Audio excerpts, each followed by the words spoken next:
Hey guys, it's Ruka here, and I'm recording a video by myself this time because I wanted to redo a video that I had made a while back when around the time this channel first started. I did a video that was listing off, basically, it was a video listing off what I personally thought were some reasons that you should be watching the SKE48 drama Mousou Deka. And looking back on that video, I feel like while a lot of my points of what I thought I enjoyed from the drama still stand today, I realized that rewatching that particular video, a lot of my opinions were a little bit biased. They were a little bit maybe clouded by nostalgia because I had recently rewatched that drama after a very long time, and so I got a lot of nostalgic feelings from it that kind of clouded it was kind of clouding up my head, didn't really give me the opportunity to do an actual proper review of it, kind of critiquing what was actually going on in the show.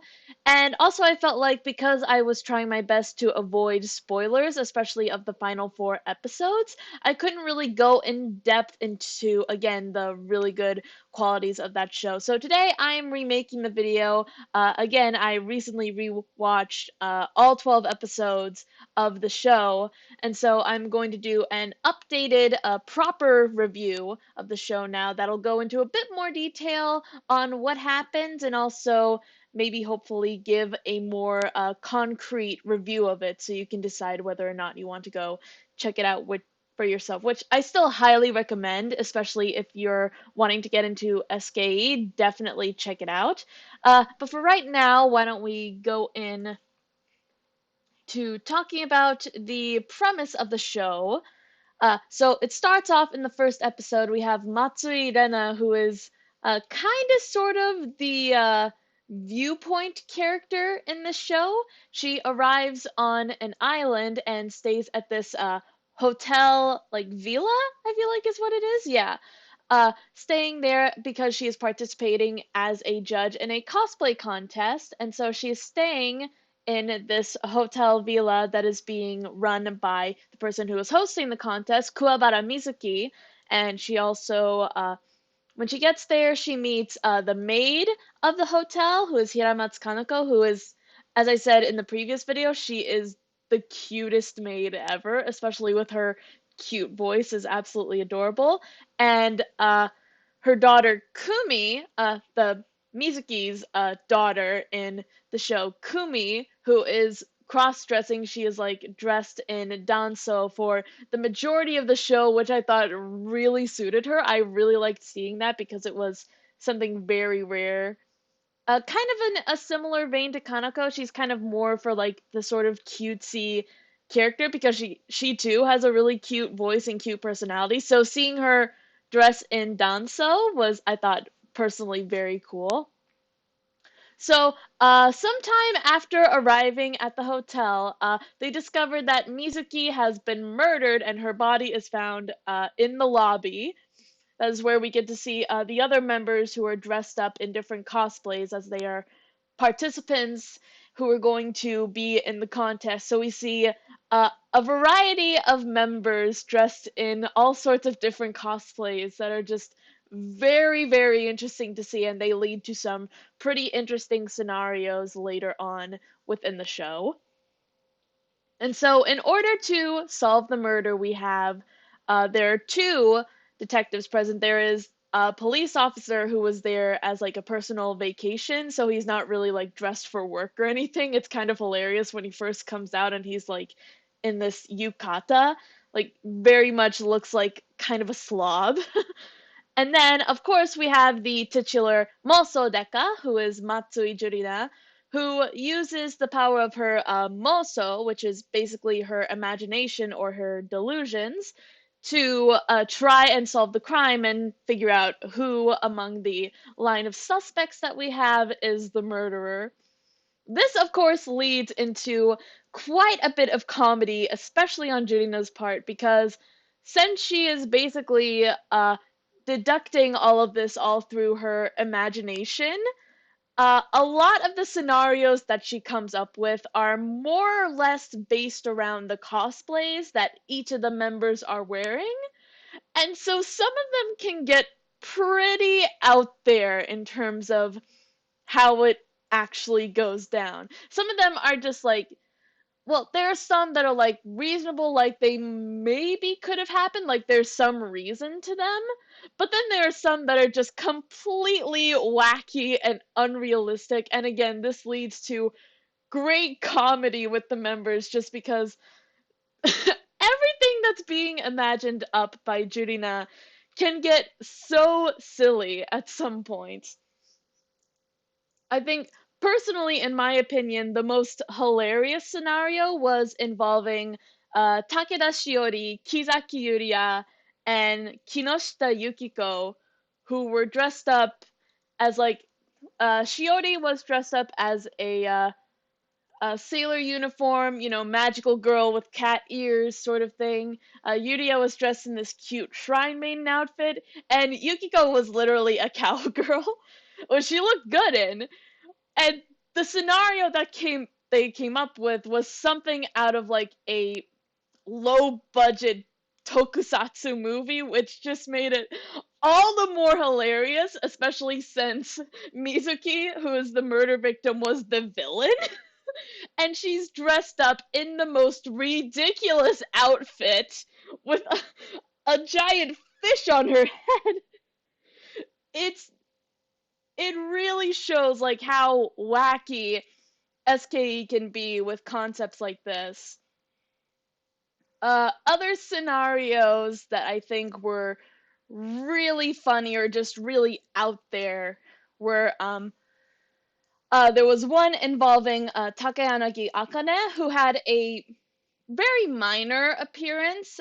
There was a group of schoolgirls who came into like episode 6. They were just like sort of a passerby, came and went sort of situation.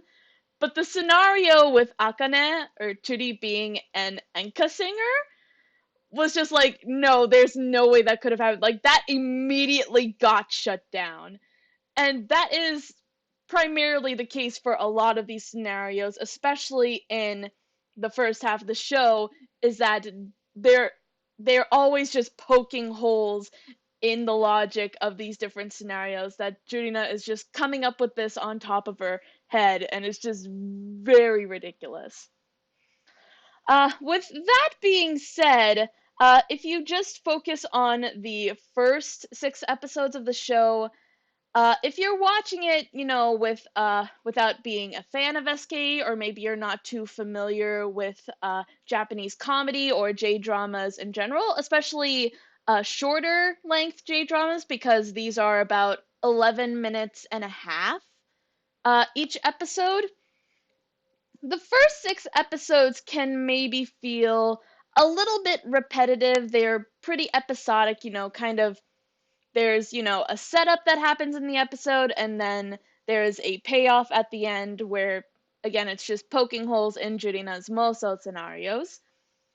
And while each scenario on their own is very funny and very interesting to watch, it can be understandable that someone who maybe isn't used to watching shows like this, maybe they're kind of turned off by this sort of zany style of comedy, because it is very zany and very wacky with the concept. But I believe the strength in it does come with the actual mystery itself in the show. Excuse me there, I had to take a drink. Because the mystery is legitimately a very interesting part of the show, because Mizuki is just laying there and we don't know what happened. We're completely going in blind to the whole situation, so we don't know what happened. And then it's in the second half of the show where I believe the quality of it really starts to shine.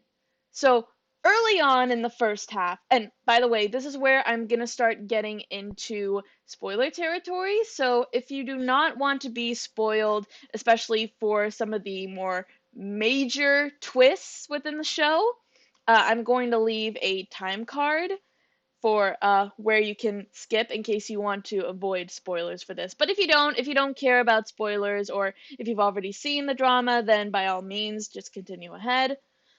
So early on in the first 6 episodes, we get some hints of this character who is Katorumi is standing outside the hotel and she's holding a bloody knife. So that is kind of peppering in the idea of, oh, maybe this person is the killer because they're standing there and they're holding the bloody knife.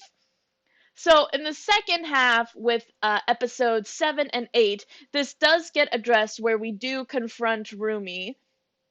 And we're also introduced to, again, these sort of minor one-off characters called the Kaiso Deka, who, unlike Jurina, who uses her imagination, the Kaiso Deka, who are Ono Haruka, Deguchiaki, and Hirata Rikako, I had to remember her name there, sorry.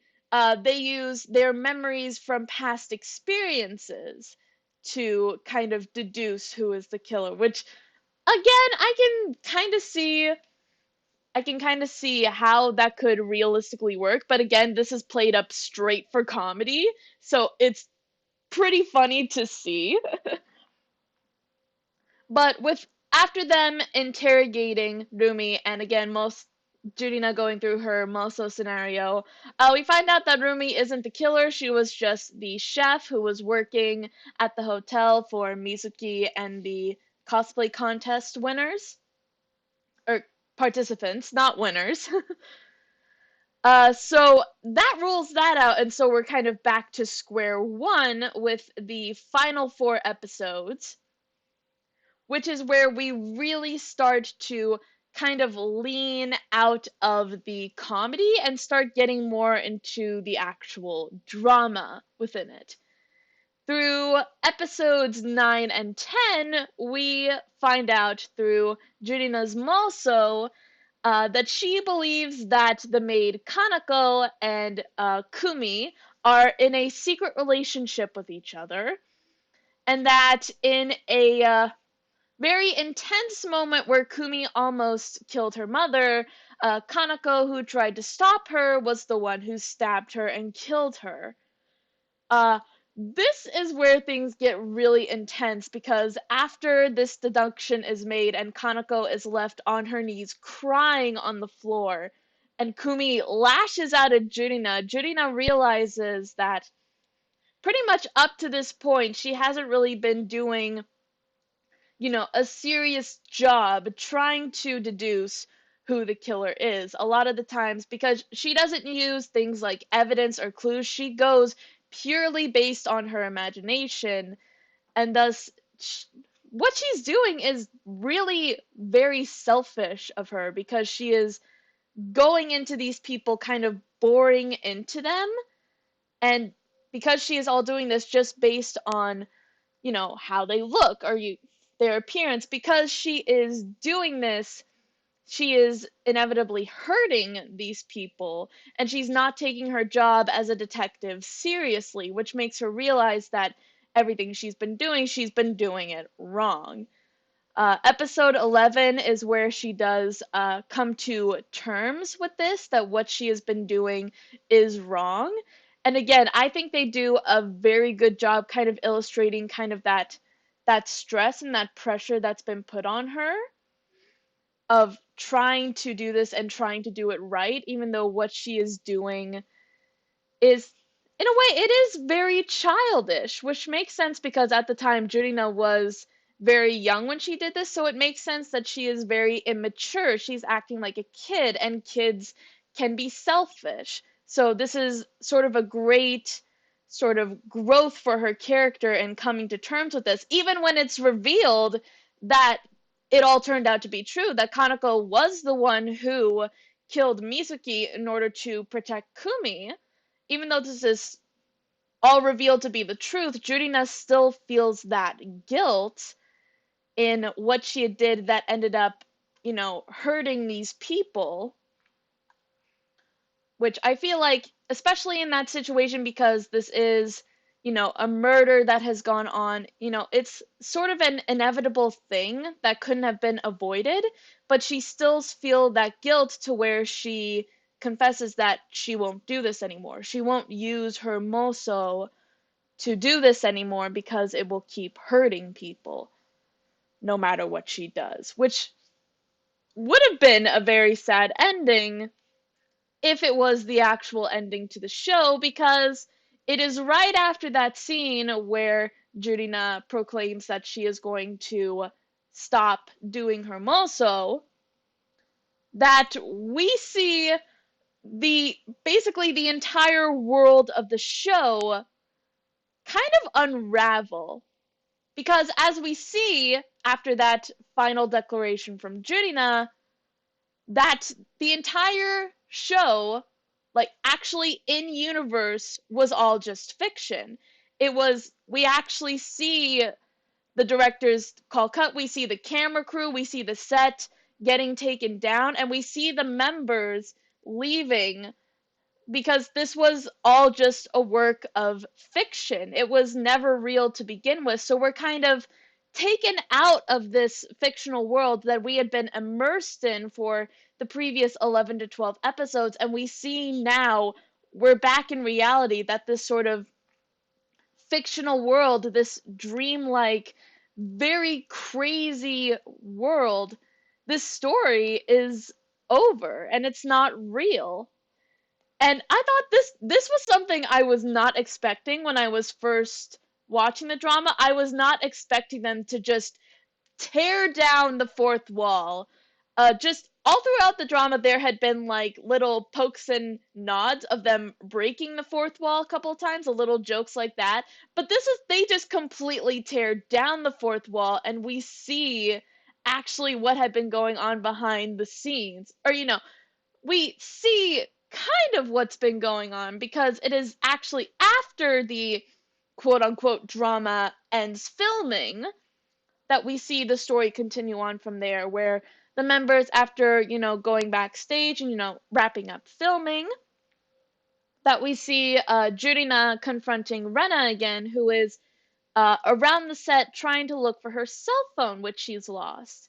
And Jurina, in this incredible whim of like, this shouldn't happen in reality, she actually senses her own moso, her own imagination, and is able to correctly deduce where Rena's phone went. In this, honestly, it was an amazing sequence just to see that Jurina was able to deduce this. You could in turn say that this was because Jurina, as a member of SKE, she knows Rena and the other members so well that she was able to kind of imagine, oh, maybe this is what happened.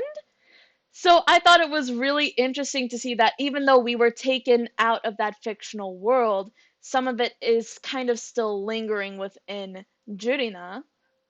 And even Rena says herself that she did it. She actually had a Moso deduction that was correct and helped her find her phone.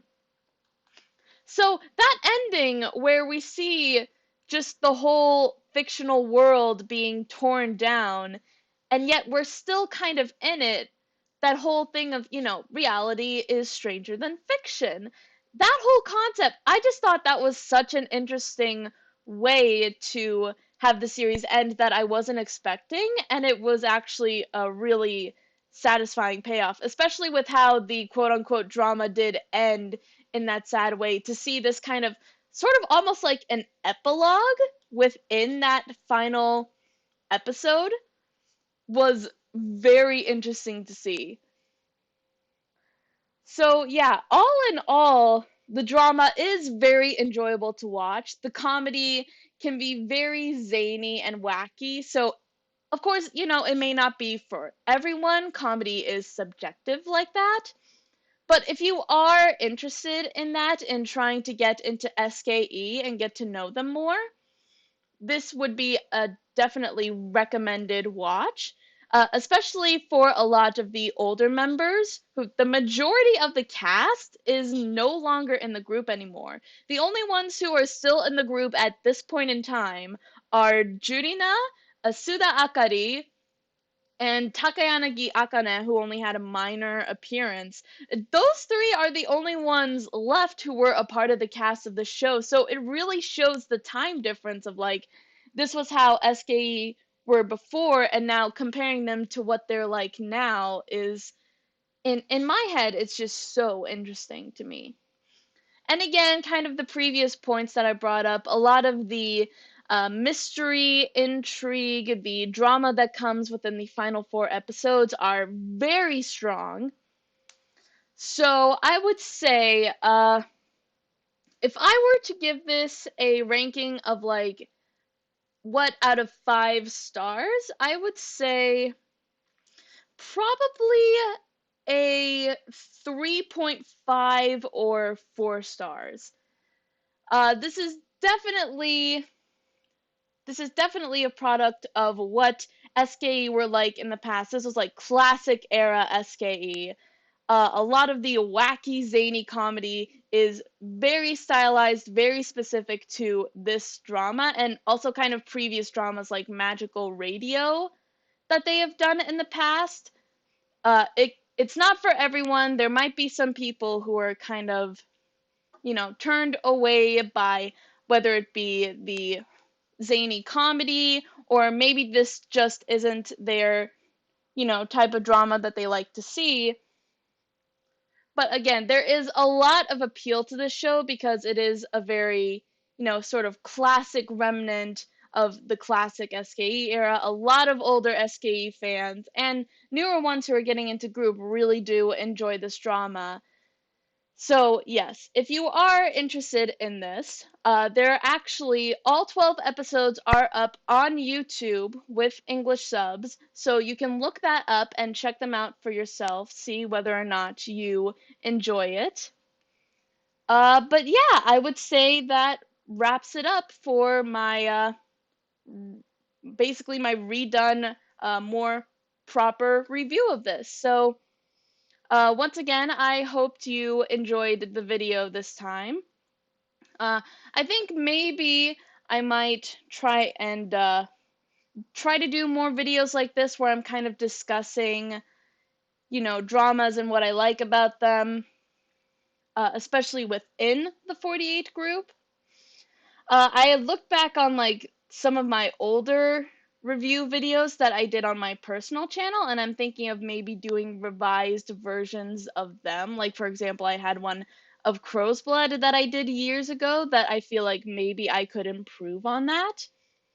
So if any of you are interested in that, let me know. Be sure to leave a comment on what you thought of this video or your thoughts on Mousou Deka if you had seen it yourself. Leave a like if you like this video, subscribe to the channel, and I'll see you guys in the next video. Bye!